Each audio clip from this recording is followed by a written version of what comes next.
Bonjour Amin Ammar. Merci d'être présent ce matin dans la matinale de Média 1 TV. Sans doute, comme beaucoup de Marocains, vous n'avez pas beaucoup dormi cette nuit, après cette victoire des Lions de l'Atlas, après un match qu'on peut qualifier de difficile, compliqué face au Nigeria, surtout lorsqu'il s'est agi de s'approcher du but, et puis une séance de pénalty qu'on a qualifiée il y a un instant dans le journal, une séance suffocante, c'est le moins qu'on puisse dire, mais à l'arrivée, il y a la victoire. Effectivement, c'est vrai que ce match-là était très très difficile. Je pense que voilà, le Nigeria, c'est la meilleure équipe. C'est l'équipe qui a autant de XG que nous en coup de pied arrêté, voire légèrement en dessous en coup de pied arrêté, mais elle a les mêmes chiffres en coup de pied arrêté. Elle est très offensive. Elle a le chiffre le plus bas. On était l'équipe qui avait jusqu'à là le PPDA le plus bas, puis les choses ont changé au fil et à mesure de cette compétition. Elle a des atouts offensifs qui sont indéniables, comme Osimhen, ex-buteur de la Serie A, Lookman, vainqueur de l'Europa League, à lui seul, il a ramené un triplé, Adams, ils ont des atouts, et puis Ayobi qui se transforme dédié en relayeur, se trouve un petit peu, qui se transforme un petit peu en un relayeur inventif. Il nous rappelle beaucoup Tony Kroos lors de cette compétition. Calvin, un très bon défenseur qui peut ressortir le ballon. L'équipe du Nigeria était sans doute l'une des équipes les plus fortes, si ce n'est la plus forte de cette compétition avec le Maroc. Mais je pense que le plan du coach Walid Regragui était bon hier, d'annuler le milieu de terrain nigérian, même si ça n'a pas été facile, même si on n'a pas toujours été discipliné dans ce plan-là, mais El Kaabi a remplacé, a très très bien pressé le milieu défensif nigérian Onyedika, qui a remplacé Ndidi justement. Et je pense qu'on a très très bien géré le 4v4 au milieu de terrain. El Ainaoui qui était très très important dans le fait de repérer le côté où il faut aller. C'est pas facile quand vous avez Onyeka comme relayeur et puis Lookman d'un côté qui essaie de créer un petit peu un dilemme de l'homme libre, un 2v1 sur vous, et c'est très très important de suivre et de voir où est-ce que le ballon arrivera, et l'anticipation de l'Ainaoui a été très très bonne. Je pense aussi aux latéraux, Mazraoui, Hakimi, qui savait aussi suffoquer cette équipe du Nigeria et sortir sur le temps de la passe quand ils essayaient de les trouver dans leur 4-4 de losange. On a été très très intelligent à gérer ça. Quand Ayoubi revenait pour essayer de donner cette supériorité, pour trouver un petit peu sa liberté dans le demi-espace, on a été très intelligent à savoir quand est-ce qu'on ira devant en 3v3 et quand est-ce qu'on reculera derrière en étant compact et en réduisant les espaces du Nigeria. À l'arrivée, vous savez, en première mi-temps, un seul tir cadré et un seul pour le Maroc aussi. Et puis ça a continué comme ça en deuxième mi-temps. Ils n'ont pas tiré, ils n'ont pas cadré une seule fois. Donc je pense que le plan du coach, ça a été une réussite, même si je le rappelle, c'est vrai que le Nigeria a eu du contrôle à un moment donné, avec les rotations, avec le fait que El Kabi a été à un moment donné lésé, avec les rotations sur le no-man marking, mais je pense qu'on a su répondre à ce défi en baissant un petit peu le bloc encore une fois et en réduisant les espaces. Ouais. Je pense aussi qu'on a été très intelligent dans la construction. Cette stratégie du coach Walid Regragui, elle a été d'autant plus efficace que des redoutables attaquants, je pense à Osimhen en particulier, ont été quasi inexistants hier pendant cette rencontre. Tout à fait, tout à fait. Le fait vraiment de bloquer les demi-espaces, le fait de freiner leur schéma préférentiel, le fait que nos latéraux ressortent, ils avaient du mal. Ils ont même joué des longs ballons et on a été face aux défis physiques. Je pense à Massina, je pense à Mazraoui, un joueur qu'on sous-estime dans ses qualités physiques. Ce n'est pas parce qu'il ne se blesse pas, qu'il n'a pas d'intelligence, qui se blesse un petit peu, qu'il a un passif de blessure qu'il n'est pas fort dans les duels. Je pense à Naïef et à Hakimi aussi, tous les défenseurs, et même El Ainaoui. Et derrière, on a su aussi, avec ce travail-là de milieu de terrain, vraiment d'annuler le milieu de terrain à un moment donné nigérian, où El Kaabi était quasiment au milieu de terrain, et de revenir au milieu de terrain pour bien presser et laisser les ailiers s'occuper un petit peu des relayeurs, des défenseurs. Et si un relayeur descendait à Ayoubi, il y avait Saibari ou El Khanous qui suivaient. Et derrière, comme ils n'avaient pas délié cette équipe du Nigeria, le fait qu'ils aient pas délié dans le 4-4 de Losange, leur seule manière de trouver, c'est-à-dire la largeur, c'était avec les latéraux. La largeur se retrouvait avec les latéraux, mais on a annulé leurs latéraux en étant brave et en sortant sur le temps des passes.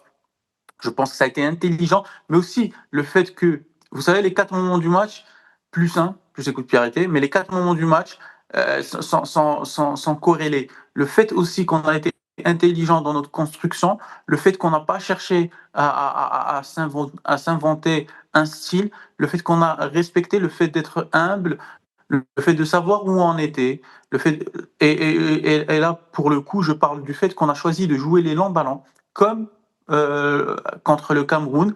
C'est vrai qu'en première mi-temps, El Kaabi a été isolé lors de ces longs ballons. Il n'a pas toujours été assisté. On n'a pas toujours créé cette supériorité comme on a su faire contre le Cameroun, par exemple, lors du match du Cameroun. En première mi-temps, je parle. Mais je pense que ces longs ballons, à force de jouer ces longs ballons, à force de sauter leur ligne de pressing, ça a fait reculer le Nigeria aussi, et ça a pu nous laisser respirer. Et en deuxième mi-temps, c'est vrai qu'on jouait beaucoup mieux les longs ballons, on créait cette supériorité, on avait une zone bien précise sur le terrain, qu'elle soit à gauche ou à droite, et où on trouvait nos 3v3, nos 4v4, et on arrivait à faire quelque chose de ces longs ballons aussi.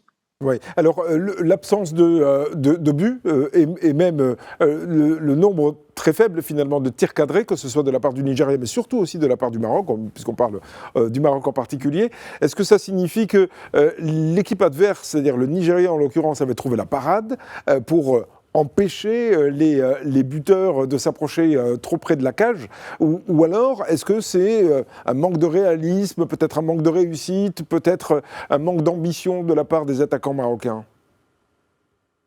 C'est un peu tout ça, parce que je pense que le match a suivi quelques cycles.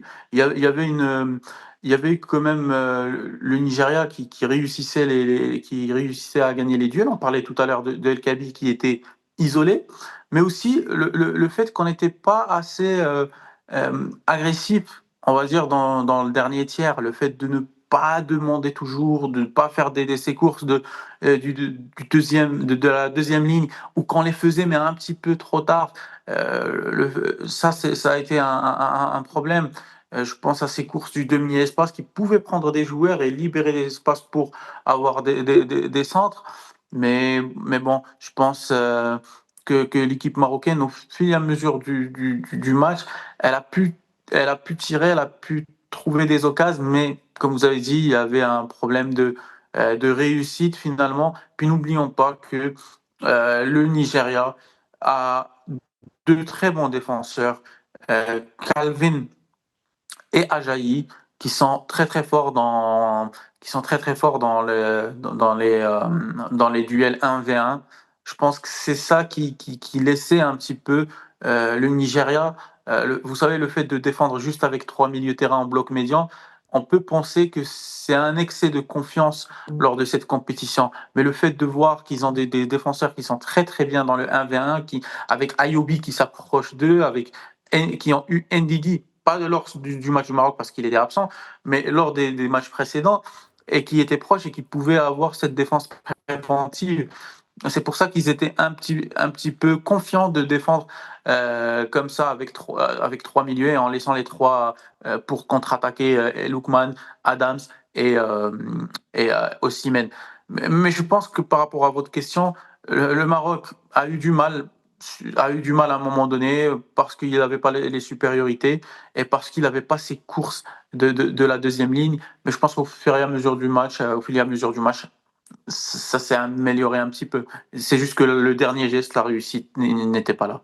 Oui, alors un match, on l'a dit, qui s'est terminé en tout cas à la fin du temps réglementaire 0-0, prolongation toujours 0-0, séance de pénalty, et là on a craint le pire, même si le 12e homme était bien présent. Le 12e homme, c'est évidemment le public, avec ce stade Moulay Abdallah qui s'est littéralement transformé en chaudron. C'est pas la première fois, mais hier soir c'était particulièrement flagrant.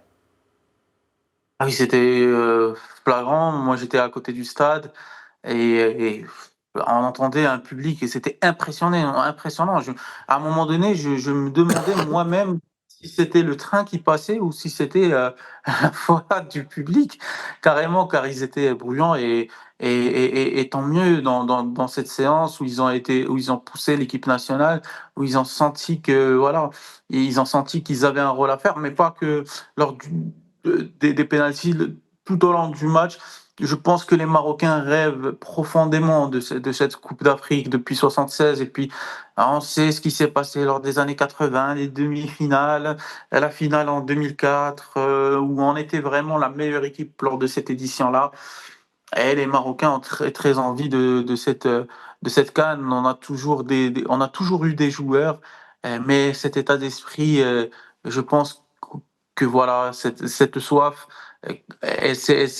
quand même, elle est quand même beaucoup plus prononcée aujourd'hui pour gagner, parce qu'on voit l'équipe monter en puissance, parce qu'on voit un travail aussi à la fédération avec Monsieur Lorja, mais avec tous ceux qui travaillent avec Monsieur Lorja. Donc je pense sincèrement que le public voit le travail, voit cette Coupe du Monde U20, la 4e place, les Jeux Olympiques, et voilà, ça fait rêver.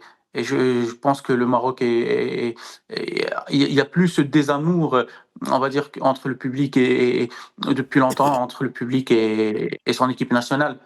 Bien au contraire, puisque Bien au contraire, bien au contraire. tous les Marocains sont derrière cette équipe nationale. Revenons, si vous voulez, bien sûr, cette séance de pénalty. On a entendu Walid Delgragui en conférence de presse juste après la victoire.